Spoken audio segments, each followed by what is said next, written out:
Have you ever felt your heart skip a beat the moment you saw someone?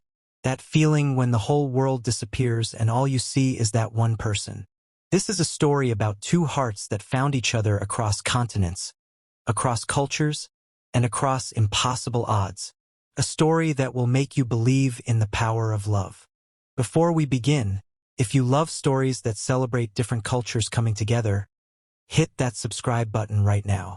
And please, drop a comment telling me where in the world you're watching from. I love connecting with you all. Now, let's dive into Aisha and Dae-Hyun's beautiful journey. Boston, Massachusetts. Fall of 2023. The leaves were turning golden brown, and the air was crisp with the promise of change. Aisha Jallow stood outside the library of Boston University, her colorful hijab dancing gently in the autumn breeze. She clutched her books tightly, her heart filled with dreams bigger than the ocean she had crossed from Gambia.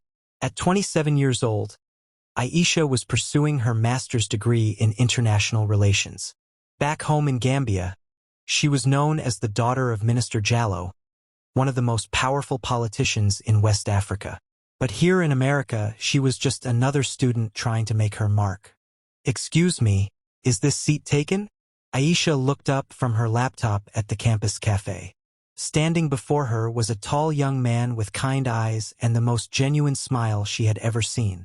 He wore a simple gray sweater and jeans, carrying a stack of architecture books. "No, please sit down," Aisha replied warmly. "Thank you."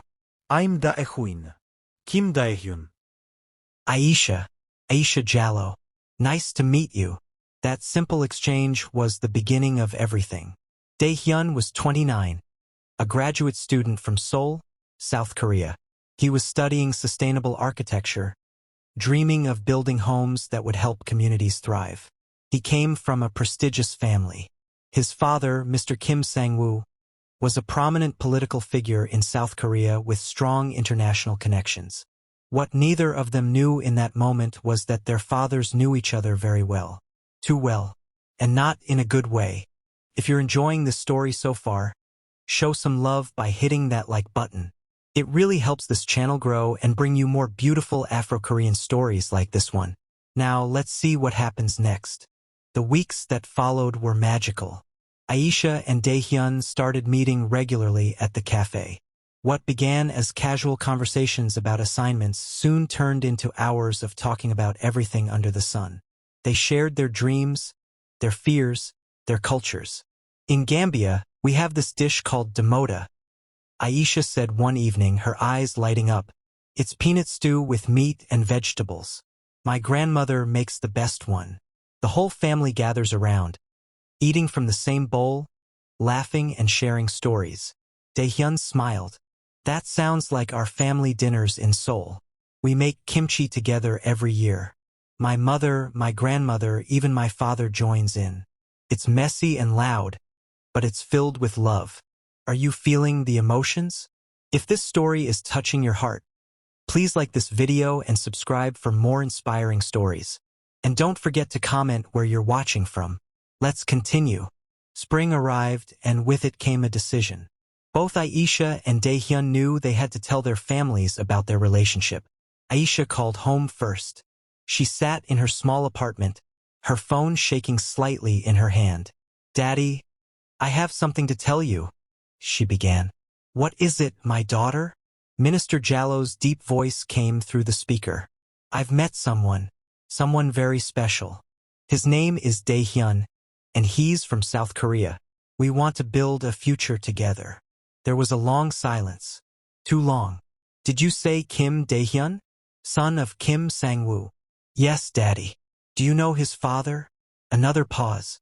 Then her father's voice came back, harder this time. "Aisha, you cannot see this boy again. I forbid it."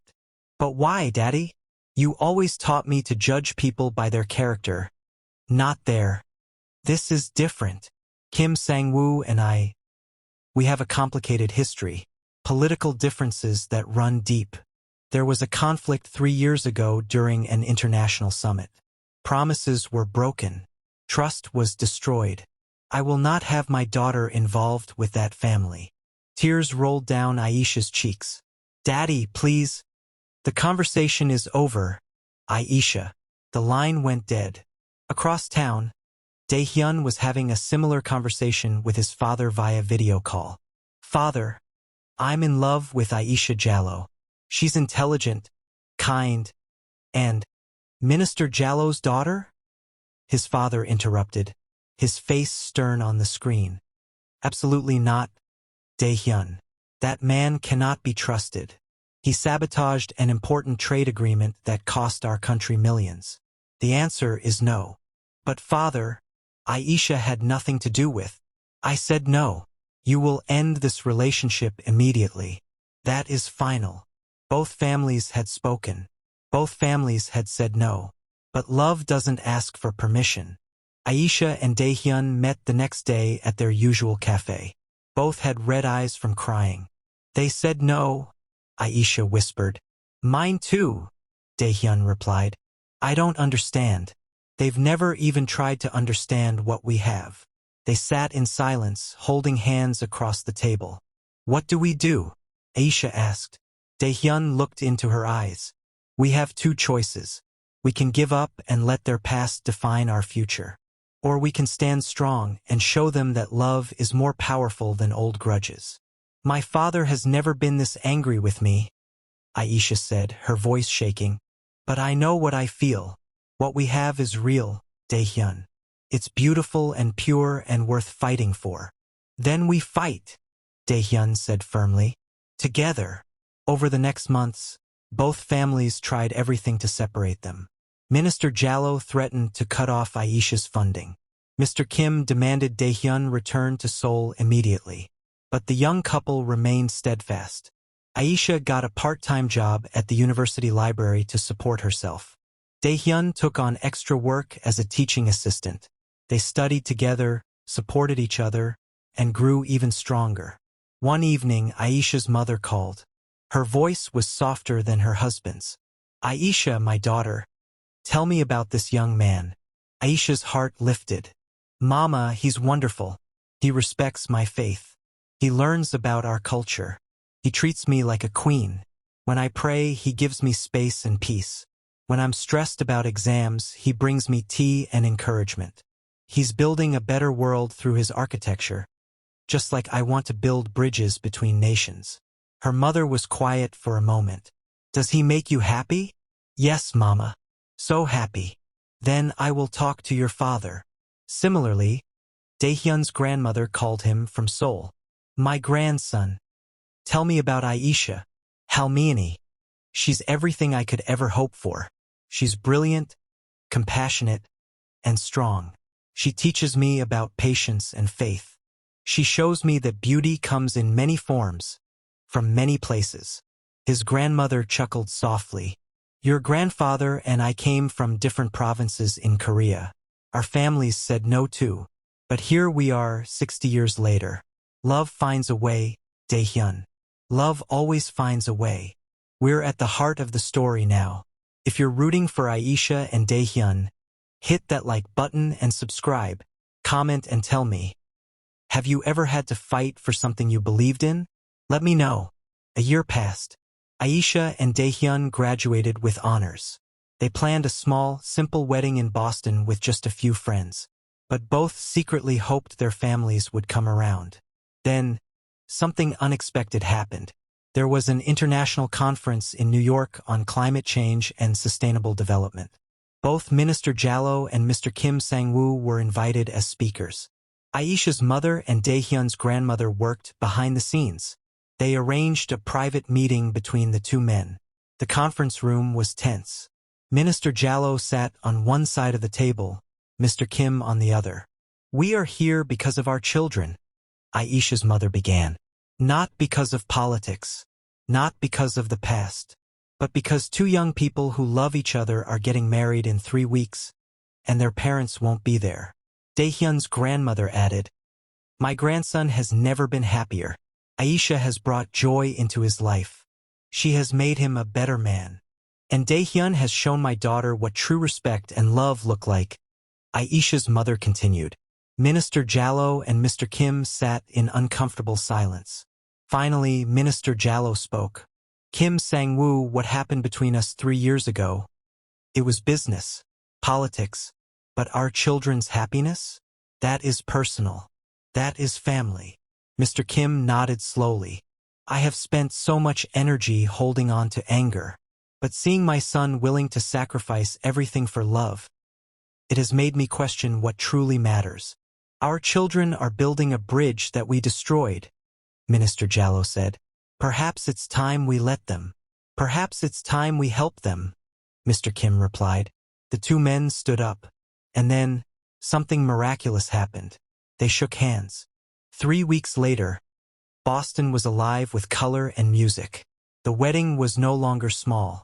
It had transformed into a beautiful celebration of two cultures, two families, and two hearts becoming one.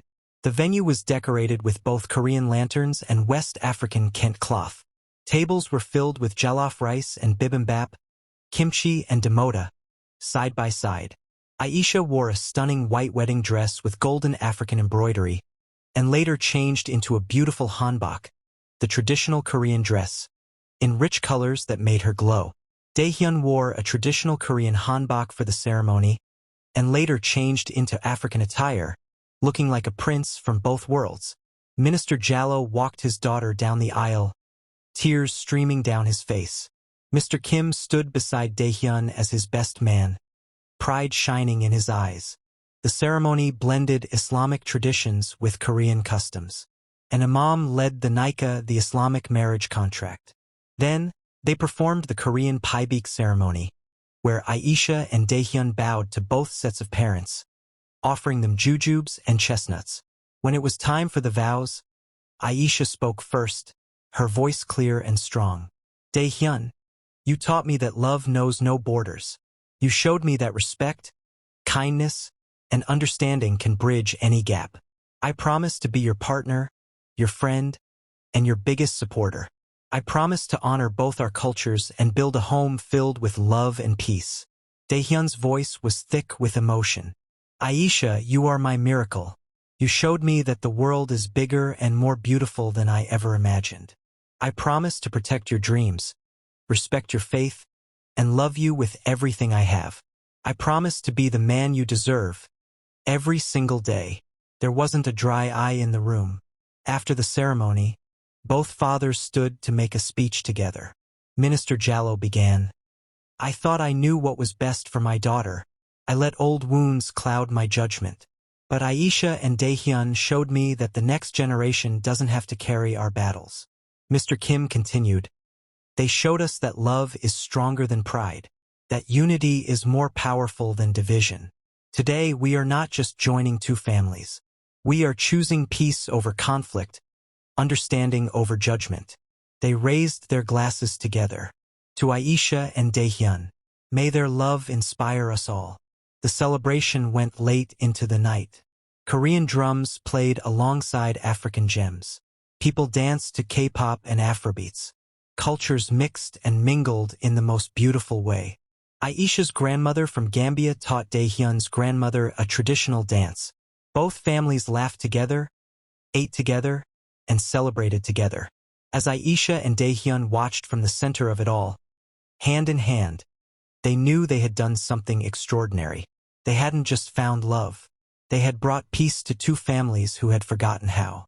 2 years later, Aisha and Dae-Hyun started a non-profit organization called Bridges Beyond Borders. Their mission was to help young people from different cultures connect, learn, and build understanding. Minister Jallow and Mr. Kim became partners in several international projects, working together to promote peace and development between Africa and Asia. Aisha gave birth to a beautiful baby girl. They named her Amina Hope Kim Jallow. She had her mother's warm brown eyes and her father's bright smile. She would grow up speaking Korean, English, and Wolof. She would eat kimchi and demota. She would be a living symbol of two worlds united. On her first birthday, both families gathered again. This time, there was no tension, no old grudges. Just love, laughter, and hope for the future. As everyone sang happy birthday to baby Amina, Aisha leaned into Dae-Hyun's shoulder. We did it, she whispered. No, Dae-Hyun replied, kissing her forehead. Love did it. We just had the courage to believe. And that, my friends, is the story of Aisha and Dae-Hyun. A story that reminds us that love is stronger than hate, that unity is more powerful than division, that when we choose understanding over judgment, we can change the world. No matter your religion, your culture, or where you come from, love has the power to bring us together. If this story touched your heart, please hit that subscribe button. Give this video a big thumbs up. And comment below telling me where you're watching from and what lesson you're taking from Aisha and Dae-Hyun's story. Remember, we are all different, but love makes us one. Until next time, keep spreading love and peace. Thank you for watching.